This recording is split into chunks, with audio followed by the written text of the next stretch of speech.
It's a beautiful time to be out at Tranquille on the lake. All of the colors are starting to change, and it's the best time to be in the outdoors. Here to talk to us about it today, Tim McLeod, no stranger to Midday. Welcome back to the show. Thanks, Susan. How are you? I'm well, thank you. And Andrew G. Cooper, you've appeared a few times yourself. Yeah, How are you? I'm very well, thank you. Good. So you guys have partnered up in a joint initiative that's taking place out at Tranquille on the lake. You're writing and directing a play out there called The Disordered Mind, which sounds kind of spooky. Yeah, it's really fun. What I've done is I've taken real stories from the 1960s when Tranquille was a mental institution and developed a theater script. So it's based on true facts, and it's about mental health and what the practices were like at the time and what the conversation with the leading cutting edge of medicine was in the 60s, kind of compared to what we have today. So I think that everybody has that eerie feel to, Tranquille on the lake. There's these underground tunnels. There's, people were there because of tuberculosis, and it was a mental institution, and all these things. Like, so is the play, does it have that feel like a little bit spooky? It does. The site itself lends a lot of eeriness to the play. So we are going underground. We're going into these tunnels. We're going into these buildings that have been abandoned for 50 years or so. And it's at night, so it's dark. The scenes are lit. We do have lighting out there, but the whole thing has a really old feeling to it, and it's a little bit creepy, which is fun, I think. I think it really adds to the feeling of the show. Oh, for sure. Yeah. We have a few pictures that were sent along this morning. Thanks to Annette for sending them in. Hello, is this real? Is that's one of the tunnels that we actually walk through. They actually look like that. Okay, I'm we sorry, take them through that. This looks like a jail almost to me. Am I wrong? No? They're really primarily used for moving food and laundry, but the patients also moved through them. Why?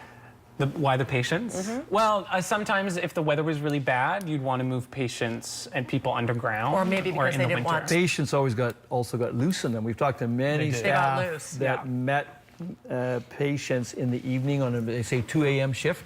Creepy. And there's just someone down there. And that happens in our show 3 or 4 times. There's one patient who keeps getting out of her room, and she runs into the tunnels, and the audience follows the patient into the tunnels while she's escaped. A bit interactive.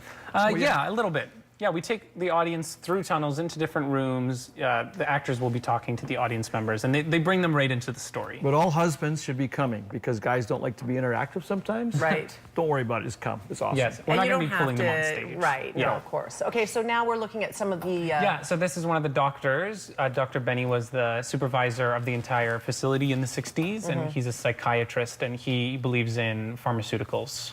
So he's pushing for drugs, which was a really big part of medical care back in the 60s. It was really new, all these different drugs that were coming out for mental illness. And do we see whether or not those drugs work on these patients? Yeah, you'll have to come out and see the show that to show see. Patch or whatever, where all those invalid people actually get their lives back because of those drugs. Oh, right, yeah.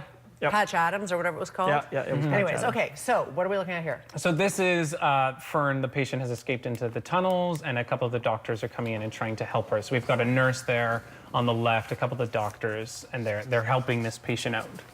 And this is all underground that you're looking at. This is in one of the tunnels as well. Yeah. So the story revolves around Fern. She's on the left there, and she's recently been admitted to Tranquille, and her friend on the right, Ella, is trying to help her through this. So she's been giving these drugs, and the nurse has been taking care of her, and it's a journey through what a mind with mental disorders undergoes, and that's why it's called The Disordered Mind. Does it end well, or? You'll have to see. I spoke to a fellow on Friday who phoned up randomly who knew the characters in the play. Oh. So I asked him, and we're right on. Really?